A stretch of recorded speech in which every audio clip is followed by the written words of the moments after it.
nggak usah ditangkap, kalau boleh Yesus nggak usah dicambuk, kalau boleh Yesus nggak usah digiring untuk naik ke Golgota, untuk mati dan disalibkan dan mati di sana buat menebus dosa manusia. Kedagingan Yesus mau berbicara, berkata kepada Tuhan, kalau boleh ada cara lain, biarlah cara lainlah yang ada. Itu bahasa-bahasa selanjutnya, saudara. Makanya waktu Yesus berdoa, dia minta kalau boleh cawan ini lalu. Jikalau sekiranya mungkin, biarlah cawan ini lalu daripadaku, tetapi janganlah seperti yang kukehendaki, melainkan seperti yang engkau kehendaki. Setelah itu ia kembali kepada murid-muridnya itu dan mendapati mereka sedang tidur. Dan ia berkata kepada Petrus, tidakkah kamu sanggup berjaga-jaga 1 jam dengan aku? Mereka tidur. Padahal Yesus tadi sudah terus terang takut dan gentar. Seharusnya murid-muridnya bagaimana? Mereka ambil sikap, mari kita dukung Yesus dalam doa, mari kita doa sembarangan menemani Yesus. Tapi tidur nyenyak. Siapa yang pernah di sini merasa seperti Yesus? Tidak ada yang mendukung, tidak ada yang mendoakan. Sudah tahu sedang susah, tidak ada yang mendukung. Tetapi murid-murid Yesus lakukan itu. Sudah nyata-nyata, tapi mereka masih tidur nyenyak. Mereka tidak mendukung Yesus. Saudara, kadang-kala ini juga dialami oleh keluarga. Kalau satu orang sedang susah, apalagi suami istri ya, mungkin suaminya sedang gusi salon, nggak bisa tidur, tapi istrinya di samping bisa tidur nyenyak, nggak merasakan suaminya sedang gelisah. Atau sebaliknya, istri nggak bisa tidur, ya, tapi suaminya mendengkur, malah goyang-goyang tempat tidur semua, ya, sampai istri bilang aduh, ya. Tidak, coba kenapa nggak bisa tidur? Lalu berdoa bersama-sama, ya. Saudara, kalau saudara pernah alami seperti Yesus, tidak ada yang mendukung, tidak ada yang mendoakan, tidak ada yang tergerak hatinya, padahal sudah nyata-nyata saudara sedang ada dalam ketakutan, di dalam hati yang pedih, tak merasa sendiri bertemu dengan Tuhan, sendiri pun diberkati oleh Tuhan. Ya, Yesus minta kalau boleh. Makanya saudara, bagaimana supaya kita berkemenangan melawan keinginan daging? Coba perhatikan ayat yang ke-41. Berjaga-jagalah dan berdoalah supaya kamu jangan jatuh ke dalam pencobaan. Roh memang penurut, tetapi daging lemah. Roh memang penurut, tetapi daging lemah. Yesus sedang mengatakan tentang keberadaan di dalam dirinya saat ini. Dagingnya meminta kalau boleh cawan itu berlalu, tapi roh penurut.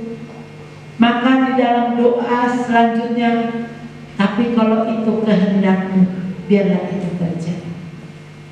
Daging Yesus, kalau roh Yesus menurut, mau aja sih mati bagi manusia, tetapi dagingnya Yesus, karena dia adalah manusia 100% dan Allah 100% loh saudara.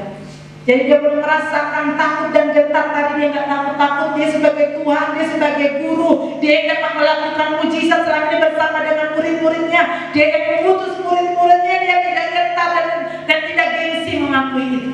Secara daging dia merasakan dagingnya lemah. Roh memang penurut, tapi daging lemah. Yesus tubuhnya juga sedang mengalami kelemahan. Dia tahu kelemahan ini, kemauan daging ini yang selalu bertentangan dengan dosa, dengan kebenaran. Coba buka Galatia, kasih tanda di dalam Matius ini. Galatia 5 ayat 17. Coba ditampilkan Galatia 5 ayat 17.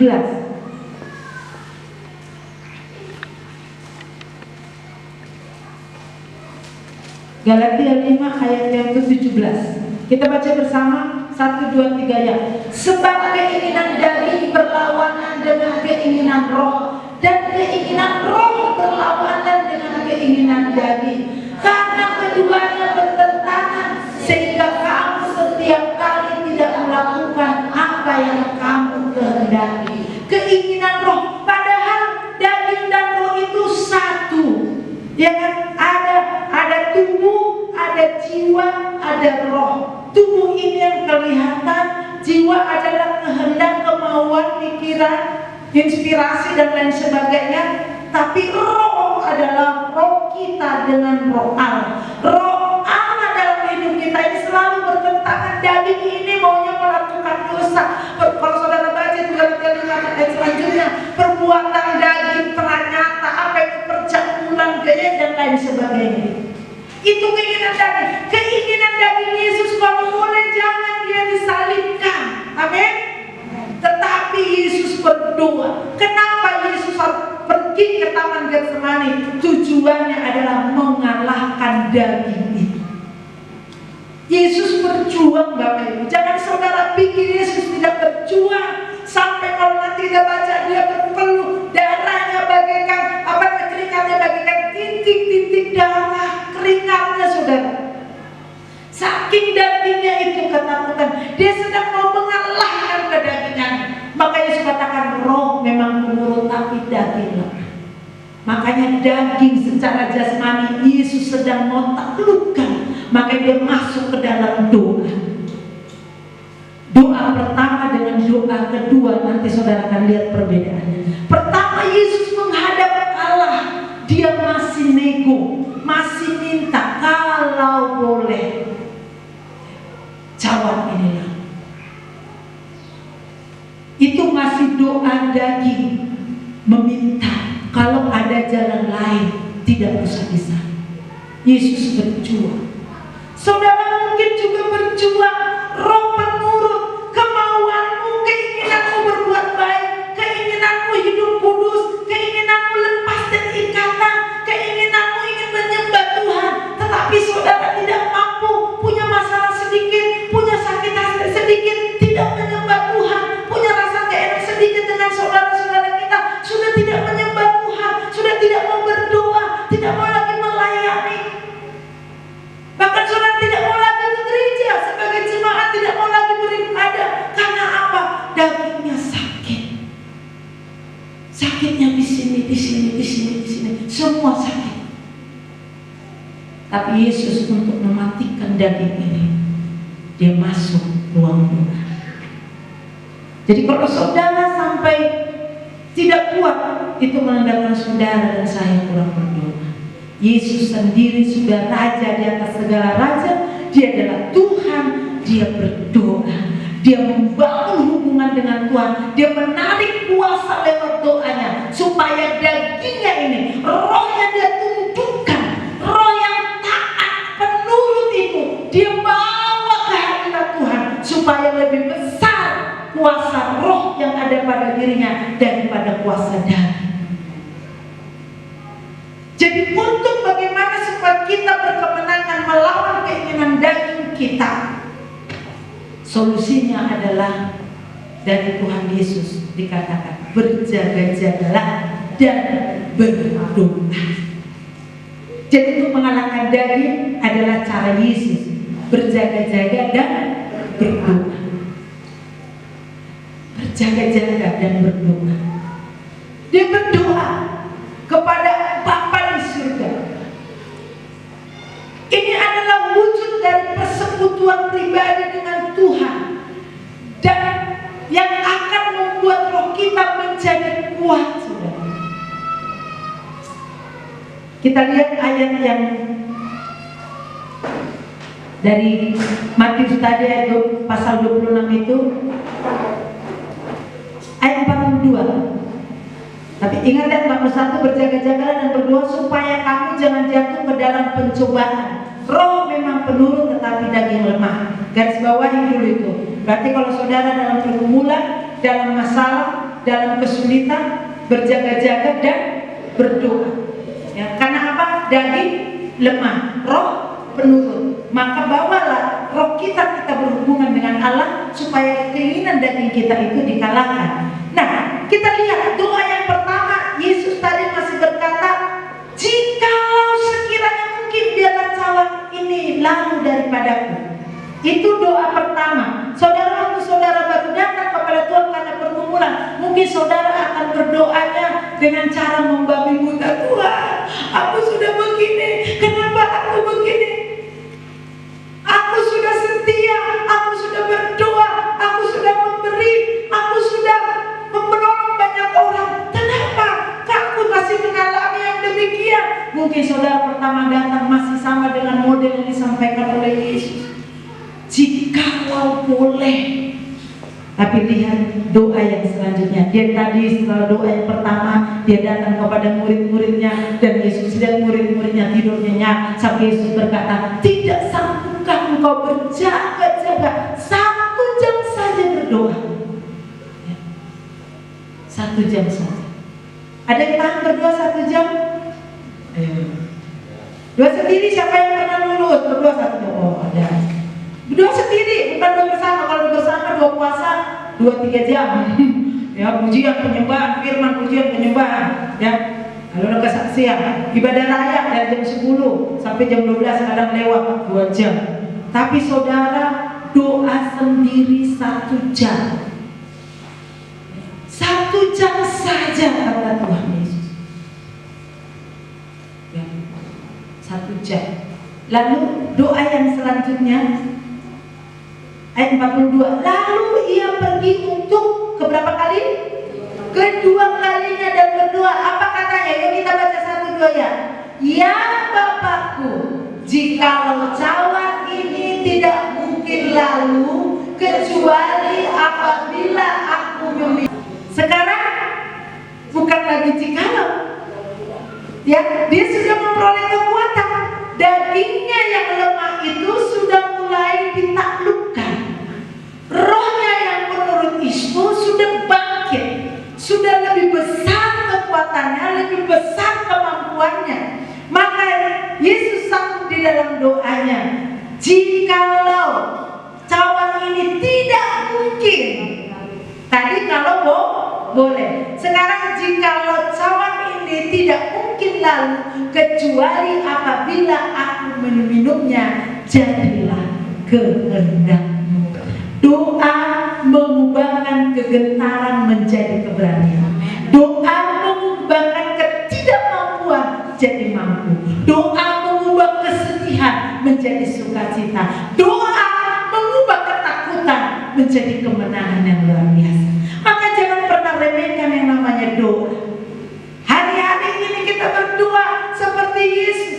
Seperti Yesus. Seperti Yesus. Itu kerinduan kita bersama-sama. Bukan seperti yang lain. Yesus sendiri melakukan doa, saudara. Jadi solusi dari Tuhan Yesus berjaga-jaga dan berdoa. Jadi ini adalah wujud dari persekutuan pribadi dengan Tuhan yang akan membuat roh kita menjadi kuat lewat doa.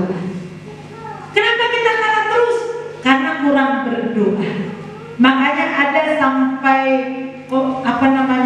statement atau apa ya? Sedikit berdoa, sedikit berdoa. Banyak berdoa, banyak. Tidak berdoa, tidak.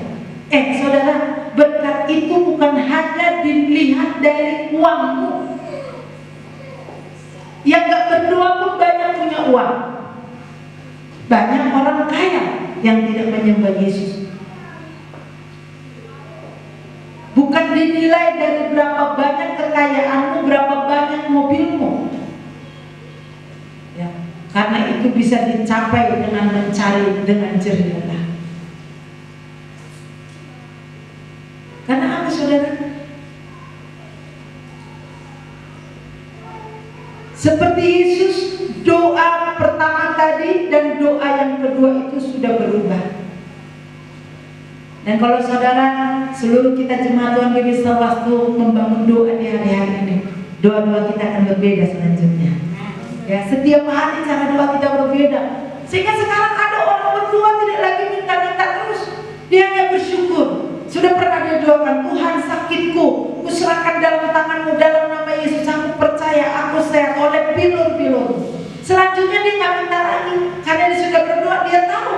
Dia sudah tahu bahwa Tuhan bekerja, dia hanya bersyukur. Tuhan terima kasih, sakitku sudah sembuh. Tuhan terima kasih, aku sehat. Tuhan terima kasih. Dia bersyukur.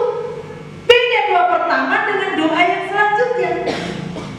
Orang-orang yang suka berdoa dengan Tuhan, dia tidak lagi menuntut, tetapi dia percaya, bersyukur. Dia mengatakan bahwa aku diberkati, aku sudah ditolong oleh Tuhan. Dia lagi Tuhan, ketiga Tuhan, kapan Tuhan? Ya, doa selanjutnya minggu depan lagi, Tuhan belum, kapan? Amin. Sebulan naik, oleh Tuhan. Tetapi makin berbeda. Terima kasih Tuhan. Belum ditolong, terima kasih Tuhan. Engkau sedang mengadakannya, Engkau menyediakannya. Luar biasa. Amin. Mau berdoa? Mau alami mujizat? Mau dagingmu dilemahkan lagi oleh kuasa kegelapan ini? Jangan. Daging kita ini harus kuat oleh karena roh Tuhan untuk melakukan kebenaran, bukan lagi menjadi diperbudak oleh kuasa dunia ini. Persekutuan pribadi yang kuat dengan Tuhan membuat hidup kita dipimpin oleh roh. Dan Yesus dipimpin oleh roh sehingga dia boleh rela dirinya di dalam doa untuk menyerahkan, dia siap untuk mati. Maka dia teguh hati. Kita perhatikan ayat yang ke-43. Dan ketika ia kembali pula, ia mendapati mereka sedang tidur, sebab mata mereka sudah berat. Ia membiarkan mereka di situ, lalu pergi dan berdoa untuk ketiga kalinya, dan mengucapkan doa yang itu juga, yang tadi, yang sudah menyerah kepada Tuhan, bahwa dia siap. Sesudah itu dia datang kepada muridnya dan berkata kepada mereka, tidurlah sekarang dan istirahatlah. Ada corona deh. Ngayon nakinig apala sa jom dan terpengidu kulit naik. Sekarang Yesus nggak mau lagi menuntut, ya sudahlah, tidurlah, istirahatlah. Artinya terserah. Demikian juga saudara dan saya, hari ini terserah saudara dan saya. Bagaimana? Mau hidup dalam doa? Kalau kau sedang lemah, mari masuk ke dalam hadirat Tuhan. Minta kekuatan Allah. Engkau sedang punya masalah, ketakutan, sedang ada dirundung masalah, tidak ada yang lain. Masuk dalam doa seperti Yesus. Kehidupan yang dipimpin oleh Roh akan mengalahkan segala keinginan daging. Milikilah persekutuan pribadi dengan Tuhan. Setidaknya berapa jam? 1 jam sehari. Tahun depan kita sedang punya program dalam doa kami 3 kali seminggu itu. Mulai tahun depan kita Desember ya, untuk masuk tahun yang baru, kita berkomitmen setiap hari harus ada doa pribadi 1 jam. Kalau para pendoa jemaat mau ikut, silakan. Saudara akan mengalami kuasa Tuhan. Hubungan rohmu akan lebih kuat, sehingga karena rohmu yang kuat itu, dagingmu juga akan kuat untuk tunduk dan taat kepada Tuhan. Bahkan tadi malam ada kesaksian seorang bapak. Dia adalah bapak yang punya temperamen keras, tetapi dia punya usaha, dia punya pekerjaan. Tapi sejak corona dia sudah mengalami kolaps usaha, dan bahkan untuk makan istri dan anak-anaknya pun dia sudah tidak sanggup. Tambah lagi kredit, beberapa barang atau usahanya tutup, tidak sanggup lagi menggaji karyawan. Dan Tuhan, waktu dia berdoa, ambil keputusan cari Tuhan, Memang pertama-tama dia hampir bunuh diri, tapi waktu mau bunuh diri, Tuhan bersuara di hatinya, jangan lakukan itu. Ya, aku akan menolongmu, kata Tuhan. Maka dia tidak jadi bunuh diri, dan dia ambil keputusan setiap hari, karena sudah Tuhan mengatakan mempertemukan Tuhan dengan dirinya di dalam keputusasaan. Tuhan sudah menghampirinya, maka dia urungkan bunuh diri. Bukan dia tunda ya, dia urungkan. Dia gak jadi mau bunuh diri, tapi dia ambil keputusan, dia mau cari Tuhan, dia mau memuji Allah. Sampai dia ambil keputusan, Tuhan setiap hari, mulai dari terbit matahari, aku akan memuji-muji Allah. Dan dia percaya kepada pemeliharaan Tuhan. Waktu itu mereka ambil keputusan satu hari akan baca Alkitab. Mereka suami istri sepakat bersama dengan anak-anak mereka diajak satu hari baca Alkitab 30 pasal. Karena selama lockdown tidak bisa bekerja dan tidak ada kerjaan lagi, tidak bisa keluar rumah. Tuhan hanya suruh mereka berdiam diri. Di dalam satu hari mereka itu tidak ada lagi apa yang mau dimakan, tapi mereka apa yang diajarkan Tuhan, yang Tuhan tahu di hati mereka, berdoa 1 jam, bahkan juga membaca Alkitab minimal 10 pasal dalam satu hari, kalau bisa 30 pasal. Dan mereka 30 pasal setiap hari mereka kerjakan. Mereka baca bersama-sama. Siapa yang pernah baca 30 pasal satu hari? Satu ayat pun belum lewat. Ada juga tuh satu hari pun gak baca Alkitab, satu ayat pun masih ada di sono. Kalau di sini nggak tahu. Hanya saudara yang tahu baca Alkitab atau tidak di rumah. 30 pasal, kalau tinggal hijau. Nah, kalian baca WA atau baca SMS saja bisa buat kok begitu banyak komen-komen. Kadang-kadang saudara ada yang masuk, ada gambar sesuatu, saudara bisa baca teliti, ada komen di colong, baca. Yang saya kalau mendengar itu komennya siapa ini, komen bisa baca. Pernah saya coba buka komen tentang sesuatu, saya lihat panjang amat, ya, amat. Saya bilang capek deh, lebih baik baca Alkitab, baca firman Tuhan. Baca komen aja saudara bisa. Halo, jangan pura-pura nggak tahu. So nasib dan awal dan lamuna, ya. Bilang dulu kiri kanan aja, pura-pura nggak tahu. Pura-pura nggak tahu. Mereka ambil keputusan baca Alkitab, berdoa setiap hari, ajak anak-anak.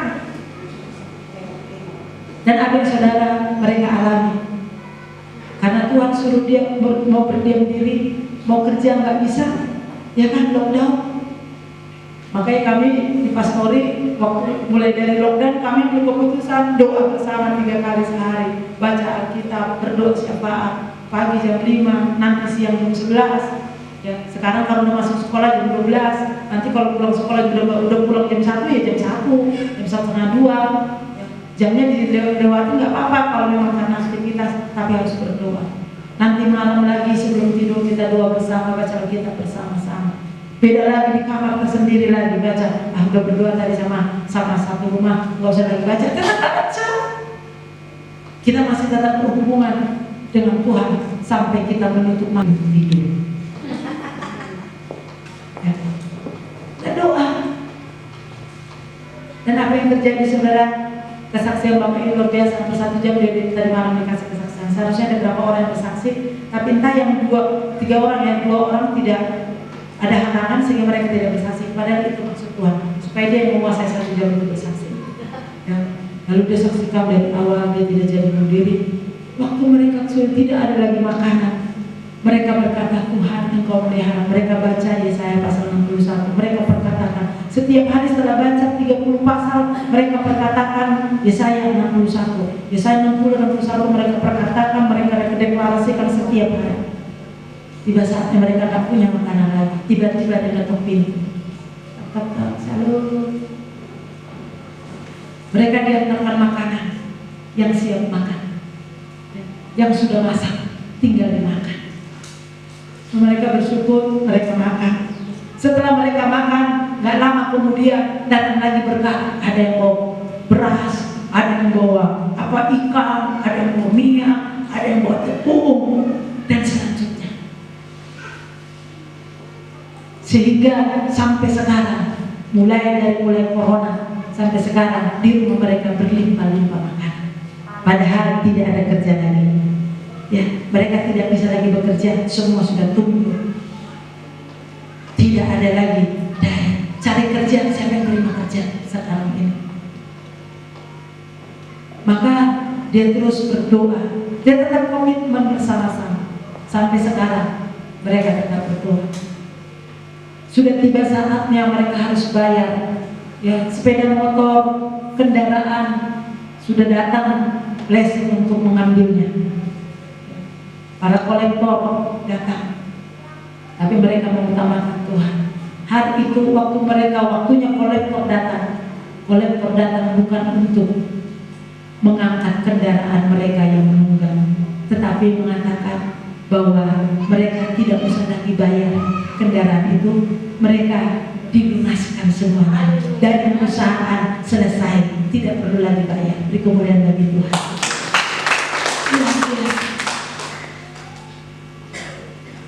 Lalu dia punya uang hanya 5.000. Pernah di grup kami dia bagikan itu gambar, ya dia foto uang 5.000 itu karena tinggal itu, dan dia minta doa. Waktu itu hamba Tuhan waktu baca itu tergerak hatinya mau kasih sekian juta, ya. Tapi dia tujuannya bukan mau minta, cuma minta doa, ini uang kami yang tinggal, ini uang kami, bukan minta. Tapi hamba Tuhan itu rasanya tergerak mau kasih sekian juta, ya, meminta rekeningnya. Tapi tiba-tiba Tuhan bilang jangan. Kadang-kadang kan kita pengen nolong, tapi kalau bukan kehendak Tuhan, kita harus tanya Tuhan. Tuhan bilang jangan, karena aku punya cara sendiri untuk menolong dia. Bukan tangan manusia, tapi tanganku yang bergerak. Baru dari dalam hamba Tuhan itu tahu, pantas waktu itu kok aku tergerak, tapi Tuhan bilang jangan. Hutang-hutang mereka di bank begitu banyak, bisa lunas. Nggak tahu siapa yang melunasi. Nomor rekening mereka, beberapa nomor rekening namanya usaha kan, ada berapa nomor rekening, semua terisi dengan berkat-berkat yang tidak pernah tahu dari mana asalnya. Kenapa? Mereka mengandalkan Tuhan. Mau alami itu? Amin. Baca 30 pasal. Ada banyak orang yang mengalami berkatnya doang, tapi nggak mau bertindak. Minimal berdoa 1 hari 1 jam pribadi. Beda dengan ibadah-ibadah yang ada. Saya juga mau alami. Saya bilang, kalau ditolong saya juga. Emang apa sih perhubungan gembala? Buahnya. Lalu saya katakan, Tuhan terima kasih. Kalau dia dapat mujizat, saya juga dapat mujizat. Saya ingat dulu ibu janda kita, jemaat kita waktu krisis moneter, dia ikut membangun gereja kita. Waktu kita pembangunan gereja yang pertama yang Jalan Limbang, dia nggak punya lagi beras karena tiap hari bantuin ke gereja pembangunan. Firman Tuhan hari Minggu seperti ini tentang janda di sana. Wah, dia adalah seorang janda dengan satu anak. Dia sampai di rumah, dia bilang, dia praktekkan firman Allah. Dia bilang seperti ini, kayak si Panggalan, dia bilang, Tuhan, kalau janda di Sarpat adalah janda, aku pun janda juga. Kalau janda di Sarpat engkau tolong, aku juga engkau tolong. Dia tumpang tangan atas kaleng beras, kan orang Batak kaleng beras, kaleng kue roti itu loh, itu satu kaleng itu. Dia tumpang tangan ke kaleng beras, dia bilang, dalam nama Yesus, beras terisi penuh. Malam dia tidur, bangun tidurku terus doa. Bukan mandi, dia Cibatak kedinginan jam 5. Doa. Selesai doa baru masak. Bukan terbalik, bangun tidur langsung masak. Doa dulu. Setelah doa dia mau masak, karena waktu itu saya tinggal ya berdekatan gak jauh ya, antara gereja dengan rumah. Lalu dia buka itu kaleng, dan saudara, itu kaleng full penuh dengan beras. Siapa yang bikin? Dan mana gua tahu, bukan saya yang bikin. Ada gitu kan murid ya. Siapa yang mau murid sekolah minggu? Dia ketiduran. Siapa? Dia dengar cerita guru sekolah minggunya sedang menciptakan tembok Yeriko, tapi dia tertidur ngantuk. Lalu guru sekolah minggu tanya, anak-anak, kakak mau tahu nggak siapa yang meruntuhkan tembok Yeriko? Wah. Terus tunggu, tuh yang lagi tidur si Budi ngomong, Budi, coba jawab nak, siapa yang meruntuhkan tembok Yeriko? Oh, bukan saya bu, bukan saya kak, jujur swear, nggak saya yang meruntuhkan katanya, karena dia itu. Dan yakinlah yang isi beras itu bukan saya, itu Tuhan dengan cara yang luar biasa. Masa toh nih, mulut toh lah menunggu. Waktu kami ke Sukaran juga pertama kami merintis Jajibata ini, kami soal nggak makan itu udah biasa, ya, karena persoalan itu biasa. Ya. Tapi kadangkala ada saatnya orang datang, bahkan orang gila pun datang antar duriannya, antar mantunya. Sudah dijauhkan orang takut ke tempat dia. Datang itu, aman inang, ini ayam, noman kor udah dibuat dua. Mana habis kami lagi berdua? Dibuat dua, dibuat nasonna, non suka udah. Dibuat di jalan, madem duriannya, taruh duriannya. Tuhan melakukan banyak mujizat. Kami alami banyak mujizat pelayanan Jajibata. Luar biasa. Hanya belajar taat. Kalau Tuhan sedang suruh kepada kami doa sekali 3 jam, ya, waktu itu ada tamu atau nggak ada tamu, sekali 3 jam masuk doa. Karena waktu itu belum ada gereja kan, ini masih ya kontrak, harus setiap sekali 3 jam doa. Tamu datang ikut berdoa. Mereka pikir nih preman, teman-teman bapak dari siapa kan banyak yang preman, karena dulu bapak kan mantan preman. Karena tahu sudah jadi pendeta, mereka datang ke sini. Mereka doa. Mereka mungkin bingung, ini kami datang ke sini makanya doa. Ya. Lagi masak, ya berhenti dulu lagi. Kita doa, udah masuk ke 3 jam. Doa. Tuhan suruh doa 24 jam bersama dengan jemaat, doa berantai. Semua ambil bagian. Nah, jadi kita mau berdoa, membaca kitab setiap hari. Kalau boleh minimal. Kalau tadi bapak itu berapa? Minimal 10 pasal. Kalau boleh 30 pasal. Paling tidak kita setengah PT 5 pasal. Boy dong? Bisa. Oh ini mujizatnya. Amin. Jangan suara mau lu mujizat. Saya mau lihat mujizat. Mau baca kitab minimal 5 pasal sehari? Yang mau beri kemuliaan bagi nama Tuhan, kotik dong. Tapi kalau saudara ambil itu, kita ambil bersama-sama, saudara akan melihat berkat yang luar biasa bagi gereja kita, bagi keluarga kita, bagi diri kita sendiri. Bagaimana Tuhan akan membukakan tingkat langit di surga, menghardik belalang pengering, belalang pelompat. Itu akan dihadik dari hidup kita. Ya, yang selama ini berkat kesehatanmu, kekuatanmu, sukacitamu, keuanganmu yang digerogoti, hubungan-hubunganmu yang digerogoti kuasa kegelapan. Kalau saudara dan saya ambil sikap seperti Yesus, berdoa, membaca firman Tuhan. Kalau bapak itu yang tadi malam ditolong luar biasa oleh Tuhan, ada mujizat. Jadi saudara bilang tidak ada lagi mujizat. Saudara bernapas pun hari ini karena mujizat yang dari Tuhan. Kalau bukan mujizat, apa itu namanya? Sudah banyak orang mati, terkapar, yang tinggal di rumah pun ada yang mati karena corona. Apalagi saudara lalu malam kesana kemari seperti saya, kesana kemari karena tugas pekerjaan. Saya masih bisa hidup hari ini. Itu mujizat yang dari Tuhan, yang patut disyukuri, dimuliakan. Hak ini kalau banyak orang lagi tidak lagi bekerja menganggur, tapi kalau saudara masih bekerja bersyukur. Walaupun gajinya dikurangi karena corona, saudara bersyukur masih bisa bekerja, masih bisa terima rupiah-rupiah untuk kebutuhan. Bagaimana dengan banyak orang tidak lagi punya pekerjaan seperti Bapak itu?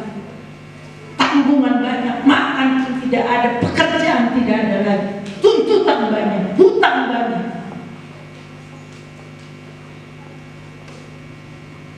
Tuhan bisa melakukan mujizat. Gereja ini pun ada karena mujizat. Siapa saya? Siapa hamba Tuhan? Pak Pendeta Sihite bersama dengan jemaat yang waktu itu hanya beberapa orang saja. Tuhan kadang nggak masuk akal. Kita belum punya lahan, kita belum punya tanah, tapi Tuhan sudah. Pendeta Sihite dibilang orang gila. Tanah nggak punya, tapi tema doa setiap hari Selasa temanya adalah doa pembangunan, nggak punya tanah. Tapi kalau itu atas perintah Tuhan, kita tinggal taat. Capek amat mikirin juga nggak selesai.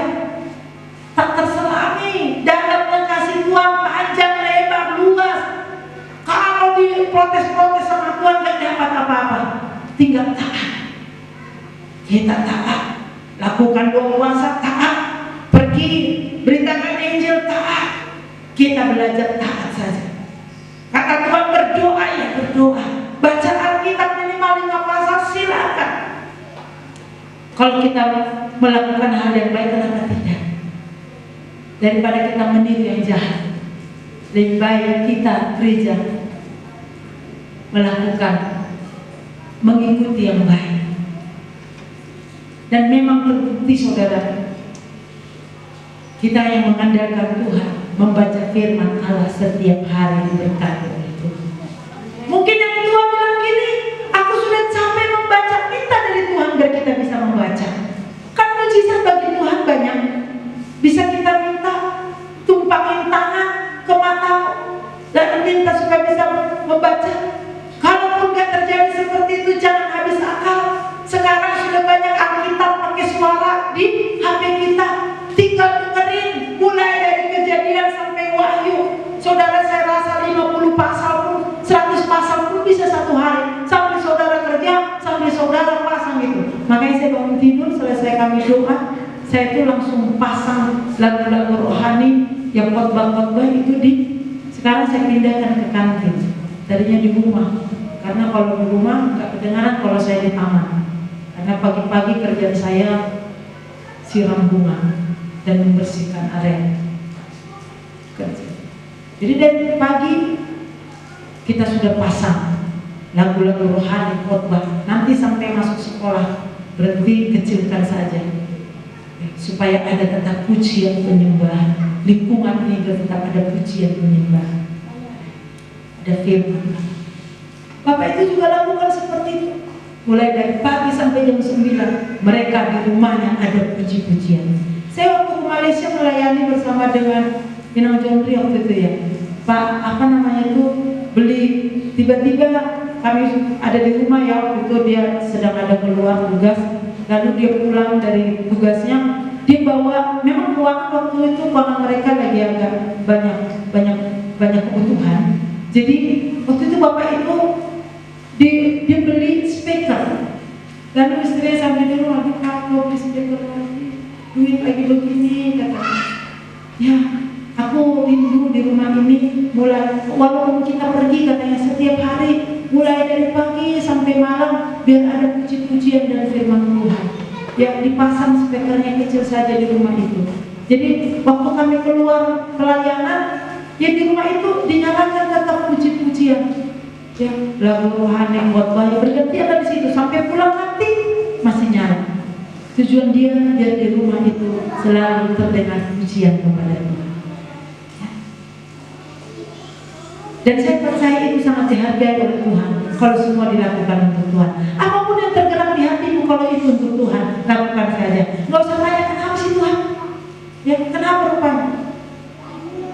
Bapak ini juga bersaksi bahwa setiap hari dia menyembah Tuhan. Kadang-kala juga dia disuruh Tuhan berbahasa roh. Lagi di mana dengan Tuhan bilang nyanyi berbahasa roh. Lalu Tuhan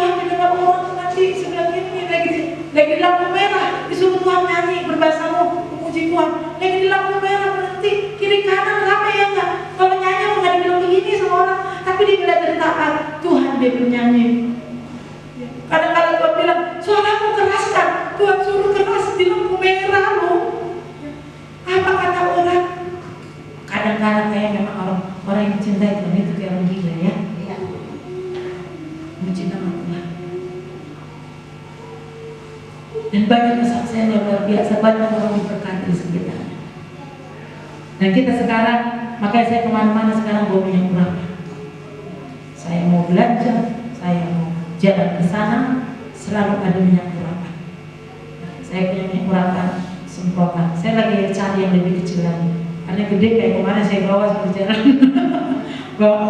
Wah, mungkin kelihatan saya bawa. Karena setiap saat akan ada orang yang mau didoakan. Setiap saat dalam perjalanan akan ada tempat yang Tuhan gerakan untuk didoakan, untuk ditengkingi, untuk diberkati. Bawa minyak urapan. Ya, para penduduk puasa kan sudah punya minyak urapan, kita sudah doa puasa bersama-sama. Ya kemana pun bawa itu minyak urapan. Alirkan kuasa Tuhan supaya bekerja. Kita akan melihat sukacita pujian di rumah-rumah dan tarian di jalan-jalan. Kota penduduknya bergembira semua. Tuhan melawat negeriku. Kapan Tuhan mau lakukan kalau saudara tidak mau bergerak? Kapan saudara akan melihat itu kalau saudara saya tidak bergerak? Berdoa keliling, berjalan kemanapun berjalan, di situ saudara berdoa. Di situ saudara berbahasa roh, dari saudara punya karunia bahasa roh, berbahasa roh di situ. Karena engkau nanti akan tahu ada apa yang di sana terjadi. Tuhan akan menyatakan ke dalam dirimu ada apa di sini, sehingga saudara bisa memerangi, bisa memberkati. Doakan tanganmu ketika menumpangkan tangan terjadi mujizat. Doakan mulutmu supaya memperkatakan yang benar, supaya memperkatakan hal yang baik, supaya waktu kau meminta sesuatu tentang sesuatu hal terjadi sesuai dengan apa yang kau minta kepada Tuhan. Kebaikan yang luar biasa. Maka mulai hari ini mari kita mengikuti teladan Yesus, mengalahkan segala kedagingan dengan bersekutu kepada Tuhan. Kedagingan, kalau saudara susah lepas dari dosa, coba berdoa. Masuk dalam ruang doa, pujian penyembahan. Saudara susah lepas dari minum tua, dari rokok, dari narkoba, dari pornografi. Saudara suka lihat-lihat yang enggak di HP-mu, di tabletmu, di laptopmu, di televisimu. Ketika engkau sendiri, engkau melihat yang tidak, engkau mau lepas dari sana tapi nggak bisa. Coba doa, alihkan. Acara nontonmu, acara buka HP-mu, alihkan baca Alkitab, alihkan untuk berdoa. Niscaya engkau akan melihat kuasa Tuhan yang luar biasa, kuasa Tuhan yang ajaib. Mulai hari ini dan lagi bisa waktu berapi-api datang kepada Tuhan. Ya, kemarin ada yang titip Alkitab ke saya, sudah saya beli nanti diambil. Biarlah kita semua punya Alkitab, kita punya buku rohani, kita punya bacaan-bacaan yang menguatkan. Banyaklah membaca tentang kebenaran firman, terutama bacaan kita. Ada dari sekolah minggu, baca kitab suci, doa tiap hari kalau mau tumbuh, kalau mau tumbuh, kalau mau tumbuh. Baca kitab suci, doa tiap hari kalau mau tumbuh.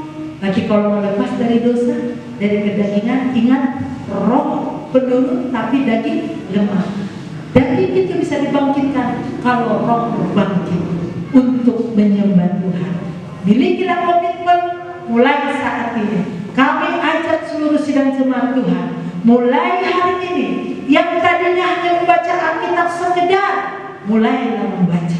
Walaupun kau tidak ngerti apa artinya, tapi baca. Ada roh Tuhan, ada roh Kudus yang akan menerangi hatimu, sehingga kau limpah dengan firman, limpah dengan ucapan syukur. Kau tidak lagi berkeluh kesah terus setiap hari, tetapi engkau bisa belajar mengucap syukur. Engkau bisa menjadi berkat bagi banyak orang. Hidupmu akan dipulihkan oleh Tuhan. Mari kita tunduk kan kepala kita bangkit berdiri, kita renungkan firman Tuhan. Bagi saudara yang mungkin sudah setia membaca Alkitab, membaca buku rohani, tingkatkan kembali. Kalau hanya 1 pasal, 2 pasal saja satu hari, mari tingkatkan kembali.